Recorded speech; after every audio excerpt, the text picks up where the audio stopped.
बैठकीत चर्चा काय झाली बाहेर कसं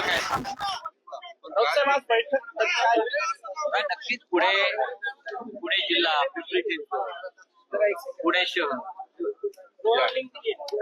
लोकसभा विधानसभेनंतर संघटनात्मक बांधणीकडे लक्ष देणं गरजेचं आहे. उद्या महानगरपालिका येतील, जिल्हा परिषद आहे, त्यासाठी पक्षाचा कार्यक्रम ठरवणं गरजेचं आहे.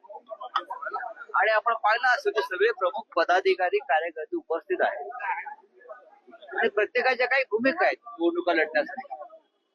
कोणी म्हणतं आपण स्वबळावर लढलं पाहिजे, काही म्हणतात महाविकास आघाडीबरोबर राहिलं पाहिजे. पण मुळात प्रत्येक बूथवर मजबूतीनं काम करणं गरजेचं आहे. हा जो शिवसेना पक्षप्रमुखांचा आदेश आहे त्याच्यावर प्रामुख्याने चर्चा झाली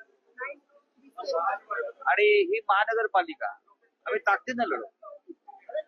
नक्कीच महाविकास आघाडी म्हणून लढवणार का महाविकास आघाडी आहेच ना. तुम्ही सगळे महाविकास आघाडी त्या मागे हात धुवून का लागले ना. महाविकास आघाडी मजबूतीनं उभी आहे. आम्ही महाविकास आघाडीमध्ये तुम्ही सोबत मुंबई ते मुंबईची परिस्थिती, मुंबईची रचना आणि मुंबईचे विषय वेगळे. पण महाराष्ट्र मोठा आहे. महाविकास आघाडी ही विधानसभेसाठी निर्माण झाली, इंडिया आघाडी ही लोकसभेसाठी निर्माण झाली. आता त्याचा आम्ही वापर खाली स्थानिक स्वराज्य संस्थांसाठी कसा करावा हे तीन पक्षाचे प्रमुख नेते एकत्र बसून निर्णय घेतले. चंद्रकांत मुकाटे जे होते ते लगेच निघून गेले.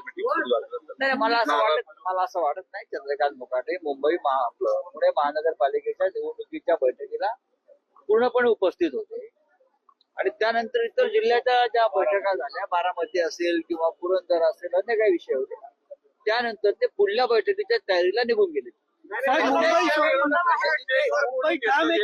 राजू नाईक यांना स्टेजवर बोलून घेतलं गेलं म्हणून ते नाराज होऊन निघून गेले अशी माहिती आहे. हो, तिकडे कोथरूडमध्ये त्यांचं काम नाही केलं त्यांनी. चुकीची माहिती. हे देवेंद्र फडणवीसांचं नेतृत्व येत्या काळात स्वीकारतील आणि तशी चुकी रणनीती ही सुरू असल्याचं रवी राणा म्हणतायत. तुम्हाला अंधार ठेवलं जाते सगळ्यांना. रवी राणा ज्यांना जे.पी. नड्डांच्या जागी नेमणूक केली आहे का राष्ट्रीय अध्यक्ष पक्षाची. सर कॅमेऱ्याकडे. शिवसेना हा एक स्वतंत्र पक्ष आहे. शिवसेनेला एक परंपरा आहे. शिवसेनेला एक मोठी परंपरा आहे हिंदुहृदय सम्राट बाळासाहेब ठाकरेंपासून. आणि जेव्हा हा पक्ष स्थापन झाला तेव्हा जी व्यक्तीने तुम्ही नाव घेतलं त्यांचा जन्मही झाला नव्हता.